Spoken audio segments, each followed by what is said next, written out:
UTSA Roadrunners Sports Network. Welcome to the Frank Wilson Radio Show, live at Walk-On's Bistro and Bar. Presented by Methodist Healthcare, the official hometown healthcare provider of UTSA Athletics. Also brought to you by H-E-B. No store does more than H-E-B. America's Diamond, official jeweler of UTSA Athletics. Pizza Hut. Order now at pizzahut.com. No one out-pizzas the Hut. And by Credit Human, proud to be the official credit union of UTSA Roadrunners. Bud Light, game day's favorite light lager. Now, live from Walk-On's Bistro and Bar, voted #1 sports bar in America. Here is your host, Andy Everett. Good evening, everyone. Welcome to the Frank Wilson Radio Show as we get set for week 2 of the 2018 football season. I'm Andy Everett, along with the coach of the Roadrunners, Frank Wilson. Good evening, sir. How are you? Doing well. Thanks for having me. This season will go by in the blink of an eye. Jay and I were talking about that the other night. It takes forever to get here, and then when it gets here, it just starts going. And you guys have to be prepared to go week to week, and as you said the other night in our postgame deal, get better and get better fast, right? Certainly. You win, lose, or draw, you have to have a short-term memory, put it behind you, and prepare for the next week because it becomes the most important game, the next one. Tough week last week at Arizona State, but every loss comes with lessons learned, and I know you guys watch film on Sunday and learned the truth. So what did you take from that game? Truth is Sundays for us, and so we as a team get an opportunity to watch the film and really talk about the things that determine the outcome of the football game. And for us, as we reflect on it, the development of our football team, the growth of our football team really began to take its shape because we're a new team from a year ago. A lot of questions based on what you guys did a year ago or what happened last year. It really doesn't matter. It's a total different football team. It's a different personnel of people that are out there. And so they have to go to the field. We have to go to the field and begin that maturation process, if you will, of developing as a football team. After the 2 scores for Arizona State early on, I thought when you had field position, both the offense and defense did okay. They didn't obviously do good enough to come back and win, but you didn't let the game get too far out of hand too quickly. Obviously, when the field got flipped, it was really hard to keep them out of the end zone, but there was some positive things that happened after that. Certainly, the defense went to the field and had 3 consecutive 3-and-outs, which was a beautiful thing. Special teams, we didn't play the way that our identity is. You look at the game, their average starting position was at the 29-yard line. Our starting position was at the 18-yard line. We had 7 drives that started inside the 10-yard line with 2 starting inside the 5-yard line. And whenever you're playing the length of the field and not flipping it and advantaging yourself, it becomes very difficult to climb that hill. And so we recognize those things. We've done things to better ourselves so we're not in those situations again next week, this upcoming week, shall I say. But our football team, once we got in the position defensively, we found a rhythm, started getting after their quarterback and produced those 3-and-outs. I really think once we got down there in the red zone, we got to the 27-yard line, had we been able to get points out of it, it could have changed the momentum of the football game. Or even early on, we're in position. There's nothing wrong with the call. We just have to make the play. Right. We have 6 guys corralled around one. Somebody got to tackle him. And so needless to say, we've worked diligently on those things, including tackling, which is a fundamental principle for us. You mentioned Arizona State's starting field position was the 29 and yours is the 18. It's only 11 yards, but at that stage of the field, that's a big 11 yards, isn't it? It is. It's a tremendous amount. It's a first down and plus some. And so your play selection changes when you're at the 18 compared to at the 29. You're a little more selective in the things that you're doing. You're backed up, if you will, or coming out from an offensive perspective. But your view on how you want to attack the defense is much different because you don't want to have yourself in a tough situation or put your defense in a tough situation where they have a short end of the field. All right, the last drive where you scored and got into the end zone, A lot of times, I know a lot of fans probably don't think that's a big deal. I think it was a big deal. You got a good drive. You had a fourth down conversion on that drive, a couple of big plays, and then BJ finally got it in the end zone to kind of give you something to build on for this week. It does. It teaches our team the character that we are, the mentality of a fight to the finish, that you continue to press on, and all you can do is play the next snap, the next series, that you can't worry about what have already happened or what may happen later on. Right now, the most significant play is the snap at hand, and I thought we did that and continue to fight to the best of our ability until the final horn. You have a lot of young guys on the offensive line, and the older guys, your tackles, are junior college transfers that have never really seen this level of football yet. And there's that old cliche that says you really get better from week 1 to week 2. I would think that there's a lot that they can learn from and realize the pace and speed of the game after week 1 at Arizona State. Yeah, I think that cliche goes along with experience is the best teacher. And so you have to go out there and play the game. You have to go out there and compete. You got to go out there and fail and fall down and have the ability to get back up, recognize it, and correct those things. And so, we had one guy that had starters experience on the offensive line. No one else had ever started a Division I football game, as well as a quarterback position and some others. But that's neither here or there. We have to be able to build off it and grow from it. So to not acknowledge that would be deceitful. Right. But to use it as a crutch would also be not fair to our team, because they've trained and they've been in position to go out and make those plays. Now we just have to show the maturity that we have the ability to go out and make those plays. And you're always teaching, aren't you? Even late in the game when it's over with and you're taking timeouts late, those are teaching moments, right? They're forever teachable moments. As we move down the field, an example is the fourth down situation. We could have easily put our field goal team out there and been conservative and say, let's just get on the scoreboard. But we wanted to score. When the game was up by plus 20 in the back end, some people may milk the clock and just get out of there unscathed and just be happy that it didn't. But that's not our mentality. We're going to fight to the finish. And so we went into a 2-minute mode, and with the game at risk that they could still score yet again. But we were willing to do that for the good of our team, to show a don't quit mentality, a coaching staff that believed in our team, that we believe we can go down here and score. We believe that we can hold them on yet another defensive series. And so we did those things, and we grew up from it. It made us better.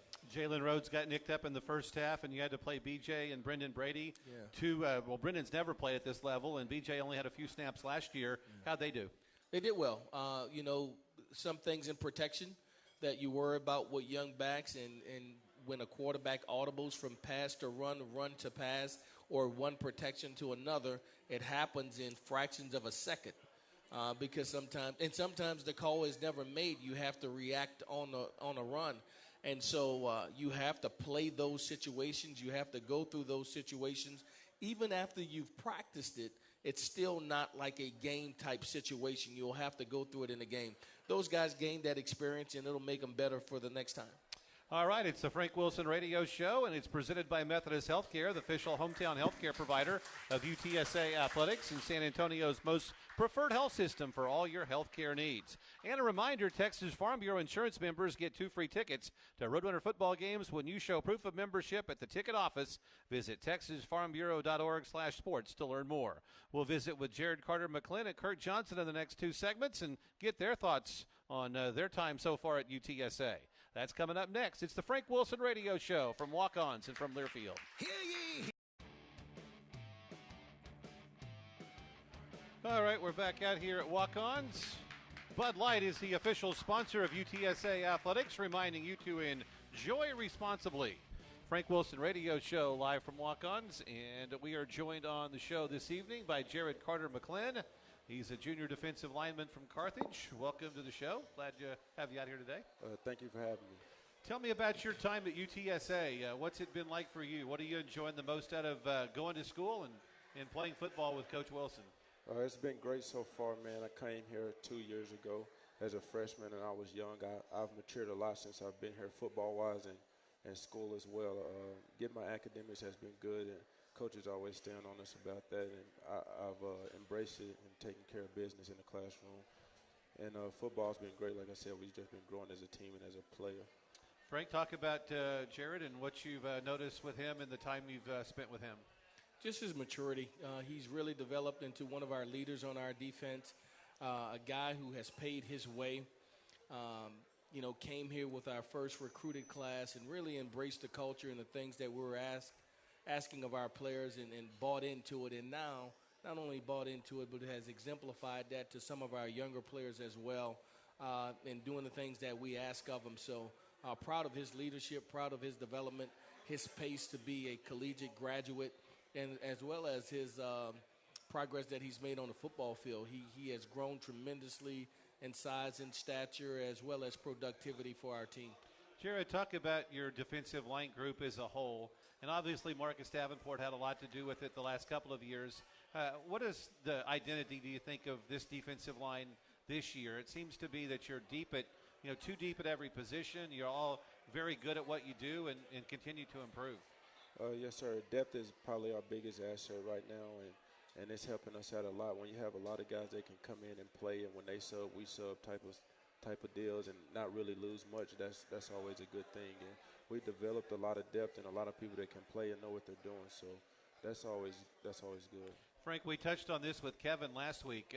With the speed of the game and the number of plays that are played, a defense needs rest, not only series to series, but sometimes within that series as well. Yeah, and another team that'll play some deep tempo offense. You look at how the evolution of Baylor football team when this Coach Rule and his staff came from Temple, they had always been a 21-22 personnel-based team that would line up toe-to-toe and kind of knock you off the ball. And we've seen that the change in that football team that's now predominantly an 11 personnel, 10 personnel, a tempo team that tries to get a multitude of plays onto the field and try to wear down a defense. And so what we as a defense have to be able to do is to match that intensity, match that personnel grouping by keeping fresh guys on the field at all times, by platooning them in based on series or even within the series whenever there's an exchange with personnel groupings. Jared, one of the highlights of your freshman year was the game against UTEP where they faked the field goal and threw a pass to you. How much do you relive that play, and how much are you lobbying for them to do it again? That's definitely probably one of my favorite plays since I've been here, getting to catch the ball. I hadn't done it since high school. So it was good, and I pray I get another opportunity, but I plan on scoring this time. Yeah, you got to get in the end zone, don't you? Yes, there sir. you go. That was a great play, and it's always a defensive lineman's dream to catch the ball, too, Yeah. isn't it? Yes, sir. Yes, sir, definitely. You would agree with that, Frank? I do. It was a play design back then that kind of highlighted his freshman campaign. It was a critical fourth-down situation, picked up big yardage, and almost scored there. And I don't know, just in our bag of tricks, one day we may have to get Jared one more shot at it. I think he'll get in the end zone this time. Well, that just shows his athletic ability, doesn't it? It does. He's played multiple positions throughout his football career, so he has extremely good ball skills. He has body control. He has the things, and he has good speed. So, yeah. Jared, what have you learned in the 2+ years you've been here? Not only Marcus's tutelage, the other coaches that you've been around. How has the evolution been for you to get better and better and see more playing time on the field? It's been great, whether it's been strength and conditioning or just learning the game of football a little bit better, just learning the X's and O's and knowing the things that they don't always teach you, like in high school and stuff like that. So just learning the game more and being able to apply that on the field and take it to the field. I would imagine if you get to this level of college football, you're one of the best players on the field almost every game in high school. The pace is different, and the talent that you're playing again is vastly different, too, every game, isn't it? Oh, yes, sir, definitely. But at the end of the day, it's still football, and you still have to do the little things and technique and stuff like that and make it slow it down for you. Don't give away any secrets, but overall, what do you think about the Baylor offense? They're pretty good. They have a good team, but we'll be ready. We'll be ready. How does this team overcome what happened last week? You guys, I know, have short memories. You watch film, it's over with, you move on. But you learn from that, don't you? Yes, sir. Like Coach said, win, lose, or draw, you have to have a short memory and go to the next game because it's always the most important one. What are you studying in school? Business. What do you want to do with that? You want to own your own business down the road? Or? I'm not sure yet, but I'll figure something out. Business is a good way to start. You can pretty much do anything with that degree. Yes, sir. All right. Tell you what, going to a school like our school, like UTSA, that has such a strong business program, it allows our young men to aspire to achieve things beyond the football field. And so they're able to earn a degree in hand and put themselves in position to have job opportunity once they leave here. That's one of the beautiful things about our university, that you don't come there just to play football. And we often say to our players, if you came to UTSA just to play football, then you've made a mistake. That the full measure of success is the degree and competing for championship. That one without the other is not good enough. Yeah, it's all important. Everything and the degree, because you're going to be here 4 years, but what you do at UTSA in 4 years is going to determine what you're going to do for your life, isn't it? Well, definitely, yeah. And that makes all the difference. Good luck with the rest of the season. Continued success. Thanks for joining us tonight. All right, thank you for having me. All right, that's Jared Carter McClin out here at the Frank Wilson Radio Show. We want to remind you that Enchanted Rock Vodka and Rebecca Creek Whiskey are proud sponsors of the Roadrunner Sports Network. Raise your glass to the UTSA Roadrunners. Always drink responsibly. More of the Frank Wilson Show coming up. We'll visit with Kurt Johnson next. It's the Frank Wilson Radio Show from Learfield. At Pizza Hut, you can get a large... We are back at Walk-Ons. The Frank Wilson Radio Show continues. Andy Everett along with Frank Wilson, the coach of the Roadrunners. Wendy's uses fresh beef on every hamburger every day. Try it for yourself on a Dave's Double and taste the difference fresh beef makes. Fresh beef is available in the contiguous U.S., Alaska, and Canada. We're joined in this segment by Kurt Johnson, part of UTSA's wide receiver corps, also on special teams with kick and punt returns. Welcome to the program. How you doing? I'm doing good. Thanks for having Move me. that mic just a little bit closer to your mouth so we can hear you a little better there. Perfect. Doing well? Yes, sir. I'm doing good. All right.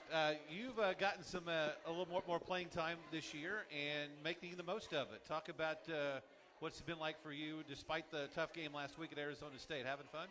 I just want to say it's a blessing in disguise. I worked hard all my life to get to this spot, and I'm just glad that I'm here.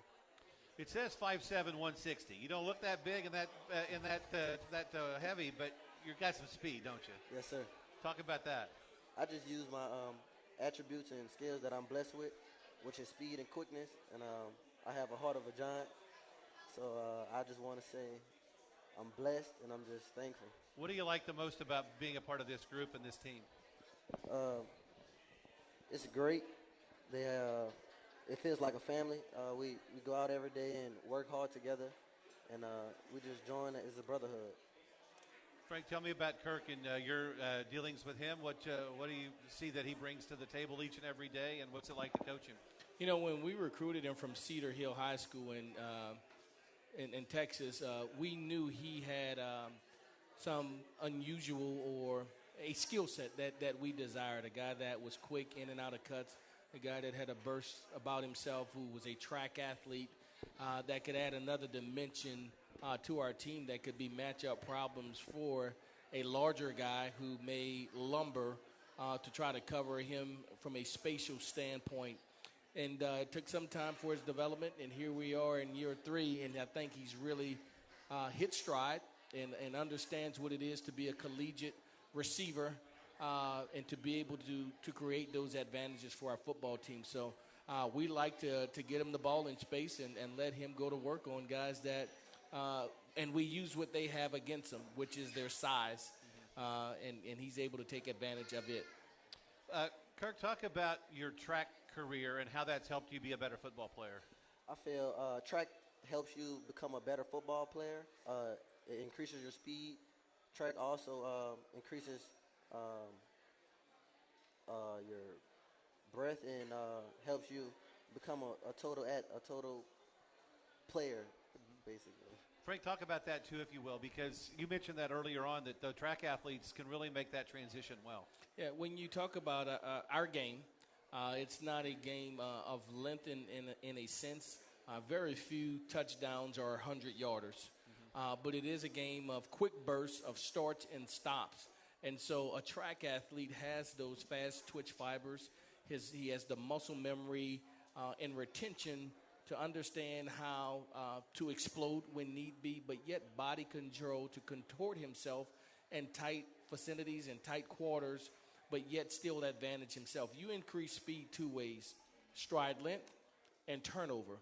The more that you turn over, or the greater your stride length when you run, the more speed that will follow. And so guys that are compact but have the ability to extend or their stride length or their stride turnover by running track become more dominant on the football field, where a lot of the general population are not track athletes. So a guy who may be just a solid track athlete on a football field is exceptional, right, because of his skill set. And so when you look at the Willie Gaults, the Deion Sanders, the Mike Wallaces, all those guys, they really excel. It's why Brett Winnigan had so much success with us, because of his ability to run well. The same with Jordan Moore. Yeah. Kirk, talk about your special teams play, running back punts and kicks. How much fun is that? That's extremely fun. You have to be a special person to be back there and field those kicks. It looks easier than it is until you're back there and you have to field those punts with those big old guys coming at you. Coming full speed and have 40, 50 yards of steam coming at you. Definitely. We talked last week about that's a collision thing. That's a wreck on I-10, and you got to avoid that, don't you? Yes, sir. Actually, UTEP game last year, I caught a fair catch for one of them and still got hit. So, in your mind, what are you thinking? Do I fair catch or not? Because I know everybody wants to run it back. You want to catch it and go, but is there a clock in your head that says, okay, I better fair catch this? When I think about fair catching, basically when you're running up or you see or feel defenders coming around you, then I will fair catch. But other than that, I'm just trying to fill the ball and give the possession to the offense. And just making a fair catch or running up on a play and getting the ball can really help this offense with field position, too. Definitely. You know, we talk about the hitting yardage, and the hitting yardage is when the ball is not filled on a punt and it takes that bounce and goes back 10, 15, Bryce 20, Taylor did 30, that really well 2 years ago. Yeah, didn't and he? you know what? He probably averaged 3 yards a return. Yeah. You know, you average somewhere 10 plus, you probably lead the nation, because of the hang time of a ideal punt that allows a coverage unit to get to you. So the most important thing becomes fielding it. The second most important thing is advantage for yards. But if you can get 10 yards, that's a first down, and you're probably one of the tops in the country when you're going 10-plus yards per return, which can be very challenging. But the whole premises of seeing it off the foot, positioning yourself, sitting on it almost like a catcher, and securing the catch is what's most important for our returners. What are you studying in school? Kinesiology. What do you want to do when football's over? Either become a personal trainer or a football coach. Or both? Yes, sir. All right. Kirk, thanks so much for joining us. Continued success. I hope we get to call one of you taking one back to the house this year. Yes, sir. Thank you for having me. All right. Kirk Johnson with us out here at Walk-Ons. They're voted the #1 sports bar in America. Come to Walk-Ons before, during, or after the game. We'll talk about Baylor next. This week's opponent as the Frank Wilson Radio Show rolls on from Learfield. A sport. All right, we're back out here at Walk-Ons. It's the Frank Wilson Radio Show. Kickapoo Lucky Eagle Casino Hotel invites you to come and play. Located in Eagle Pass, Texas. You're just a short drive away. Visit LuckyEagleTexas.com for more. The opponent this week is the Baylor Bears. And last year, UTSA went into Waco and got the biggest win in program history. They're a better team this year, aren't they? They certainly are. Much improved than they were a year ago. Where do you see the most improvement from them? Just getting accustomed to Matt Rule and what he's doing, and personnel getting comfortable with the game? Yeah, I think he made a wise decision in changing what they were doing from an offensive standpoint that caters to the strength of their personnel. He inherited guys that were already recruited there, and I think when he got to Baylor, he was doing the things that he was accustomed to. I think now the things they're doing offensively is ideal for the personnel groupings that they have on offense. Defensively, I think they just got better in what's being asked of them. Certainly, you look at week one this season and putting 50-plus points on an opponent and playing pretty stout defensively. But even if you look at them a year ago, playing well against Duke, playing well at times against Texas, and several other teams in the Big 12. They were a formidable opponent week in and week out, just, fell on the short end of the stick at times, but certainly very competitive in their outing. Charlie Brewer and Jalen McClendon, two quarterbacks that will play. How do they differ? They're similar in a sense. I think Charlie is more of the passer, where Jalen has the ability to pass, but his first mindset or his greatest asset would be running the ball. But, Charlie has proven he can do it as well. And you look at a year ago throwing for over 1,000 yards, rushing for over 500 yards, and even watching him in high school. He was a very talented quarterback. And so we expect to see both of those guys in this game, and we'll prepare for both of them. The running backs, Jermichael Hasty and John Lovett. We saw Lovett last year. How are those two guys complementing one another? Good players. Both of them are good players. One more of a bruiser, 215 pounds or so, standing only at 5'9". The other a little taller in stature at 6'2", but a little lighter in weight. But fit their system, guys that can make you miss ability, but also have pretty good speed. And the receivers, they seem to be pretty healthy there. Yeah, when you talk about Denzel Mims and Chris Platt, you're talking about guys that can flat out run track for the Baylor football team, and you add into it a Jalen Hurd, who's a transfer from Tennessee. I actually recruited him out of high school. He's a very talented young man. I had him ranked number 5 for him. I don't know if he's on your list there. I don't have him there yet. Yeah, so Jalen Hurd is their receiver. He'll start at the slot receiver for them. He's also their starting punt returner. Coming out of high school, I thought he was one of the top 3 backs in the country, and had he and Leonard Fournette right next to one another. Played at Tennessee as a true freshman, rushed for over 1,000 yards there.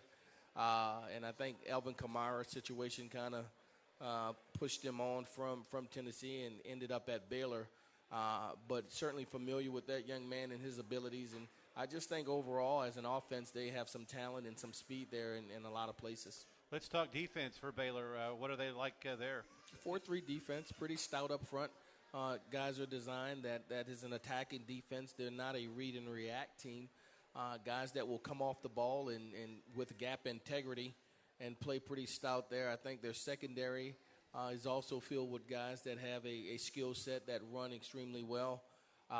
We'll have to make hay by doing the things we do well and trying to find some matchup issues for that defense to allow us to have success moving the ball down the field. You mentioned Matt Rule did some things at Temple that he may or may not be able to do at Baylor. How do you think he's changed? Well, they're a spread RPO team now, and he had never been that. He was a power team, a ISO, a lead team in all of his years, if you follow his track record, and one that we anticipated a year ago and saw some in that game. But as the year went on, they started to change up some things, and certainly right now they're predominantly a 11 personnel team and honestly they're about 50-50 run pass. 10 personnel team, they're probably 70% pass oriented. And then of course when they do go 21 or 12, 22 personnel, it's heavy run oriented. They're probably 70% there from a run aspect, but they'll get in a variety of formations there. But when they make their hay, at the end of the day, they're a spread RPO run pass option team. That seems to be the way the Big 12's gone. If you're not scoring 40 a game, you're not winning much. Yeah, I guess. Yeah, it seems like they just have one score after another. You got a lot of confidence last year, and I know the players have talked this week. The fact that you went into Waco and won gives you some confidence going into this year, even if the players and personnel are a little bit different. Yeah, they have. Those guys who played in this game a year ago remember it, experienced it, and certainly will rely or relish on it as they go into a week's approach. But again, I can't say it enough. It's a different team. It's not the same team that went into Waco. We're a different team right now, a confident team, a team that believes that we can go in and compete well and win this football game, certainly.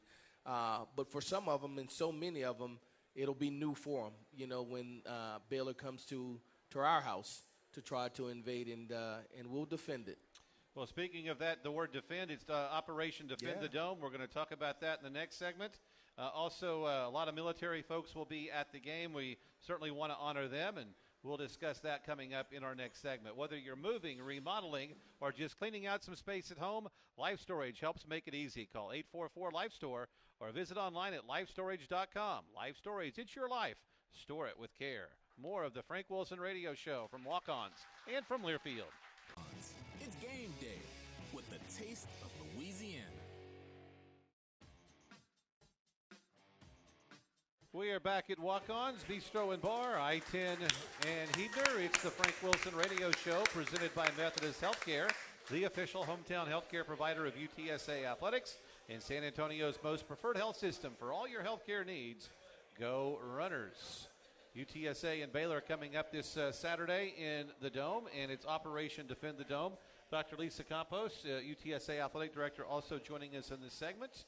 Big day on Saturday, isn't it? It is a big day, and you can just feel the excitement all around the community, on campus, obviously with the team, so we can't wait. Frank, I heard you speak about Kevin Strong, and I was talking to him about that today. He almost decided to not play college football, and until the scholarships came in, he was going to be a military guy. So not only him, but a whole bunch of your guys have strong ties to our military. Yeah, we did a poll, as I spoke to our team about Operation Defend the Dome. I wanted to keep the main thing, and the main thing is this game and us performing well. Well, in the midst of us going out and playing the game, we will have an opportunity to use our game in a celebratory way for our military unit, for our veterans, for our active duty members of our military. And here in San Antonio, the mecca of militaries of all the cities in the United States, it's certainly gratifying to be able to show that small gesture for all that our military do for us that allows us to sleep well at night. Absolutely. Lisa, how's the response been from the military? How many military people do we hope to see there on Saturday? It has been a tremendous response. We actually had a ticket match for every ticket sold through tomorrow or through Friday. We were going to match that with military to give to military, and we have distributed already over 15,000 tickets to our active and retired military. That's cool right there. How awesome is that? That is awesome. Well, there's been 56,000 plus the first game we ever played back in 2011. There was around 43 for OSU in 2013. So somewhere around those marks would be pretty good numbers, wouldn't they? We'd love to have that. The important thing is, here's what I said to our team. Let's go out and be who we are. Let's go out and compete and play the way that road runners play. And at the end of the day, whatever happens, happens. I don't think we were able to do that in week one for whatever reason. We didn't play to the best of our abilities. We're a good football team. We're a better football team that was on display last Saturday. And that's all you ask of your guys. All that you have is all that we ask. You can't do any more. And so if we're able to go out there and to play to the best of our ability, it bodes well for our team, but it also allows our university, our city, a national stage to see our brand. And it's important for us to put our best foot forward as we prepare for this football game. I'll let you both come in on this. We have the best facility in Conference USA by far. There's nothing that compares to the Alamo Dome. And when it's halfway full, it's loud. Mm-hmm. But when it's fuller, it's way loud. And that's something that can really help the team.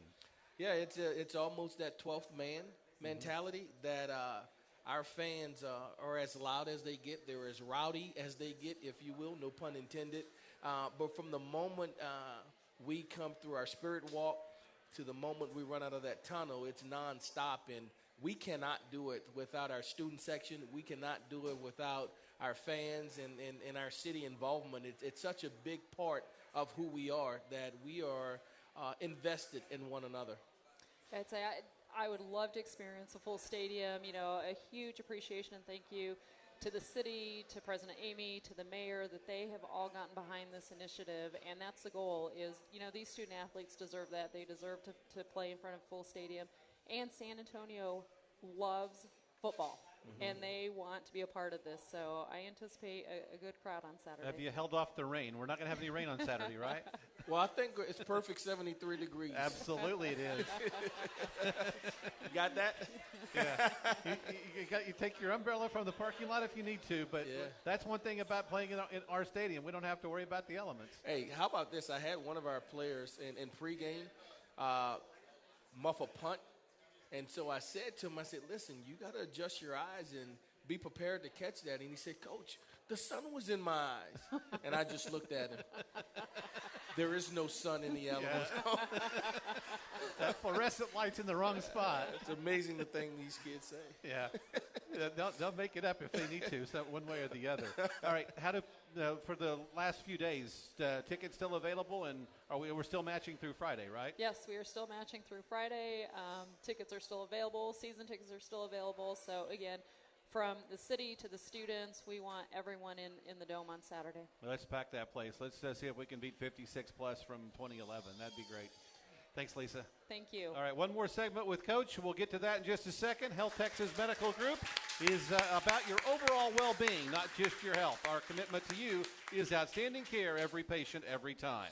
The Frank Wilson Radio Show rolls on from walk-ons and from Learfield. All right, we're back out here at Walk-Ons for our final segment of the Frank Wilson Radio Show. Texas Farm Bureau Insurance members get 2 free tickets to Roadrunner football games when you show proof of membership at the ticket office. Visit texasfarmbureau.org/sports to learn more. And Wendy's uses fresh beef on every hamburger every day. Try for yourself on Dave's Double and taste the difference fresh beef makes. It's available in contiguous U.S., Alaska, and Canada. All right, let's talk about some keys to beating Baylor. What are your thoughts on doing that on Saturday? I think from an offensive standpoint, when you reflect on our team goals and the things that we want to set before ourselves, the first thing is we need to protect the ball. We had 3 turnovers a week ago. That is unlike us, uncharacteristics of us. We don't want to have turnovers. Number 2, we have to run the ball well. Mm-hmm. I think when you run the ball well, it makes a defense have to respect and bring people down in the box, which, of course, naturally opens up your passing game. The next part, for us to attain victory, we have to score points. We have to score points. We have to put points on the board, and that will be one of our objectives from an offensive standpoint. Defensively, we have to create turnovers. We didn't have any turnovers a week ago. We gave up 3 offensively. We didn't take away any defensively. So we need to create turnovers. First of all. Second of all, we need to tackle well. We need to tackle guys. When we have an opportunity to wrap people up, we need to wrap them up. We need to corral to the ball and swarm, if you will, to the football, to the ball carrier. The third thing from a defensive standpoint is we have to stop the big play potential. We cannot allow balls to go over our heads or even runs to go running down the field. I think if we do those things and make a team have to sustain a 10, 12, 15-play drive, that'll allow us or force them to earn it instead of giving up big plays throughout the duration of the game. From a special team standpoint, they boast one of the better punters in the country, was the top punter in the country who serves in dual capacity as well as their field goal guy, averaged 46 yards a punt. Very talented, and again, Jalen Hurd, the young man I spoke to about earlier, who's a receiver transfer from Tennessee, will serve in a capacity as a punt returner. We need to do a good job of covering and tackling him in space as well. Let's pack the Dome and let's get a W on Saturday. I'm for it. Birds up, babe. All right. Thank you very much. That's Frank Wilson. That's the Frank Wilson Radio Show for this evening. Jay Riley and I have the call on Saturday afternoon. We get underway at 4 o'clock with the Credit Human pregame show, and the kickoff is just after 6. Ticket 760, the iHeart app, and at GoUTSA.com. My thanks to Frank Wilson, to Sam Walters, our engineer-producer back at the studio, and to all of you for being out here at Walk-On. See you Saturday in the Dome. This has been the Frank Wilson Show from Learfield.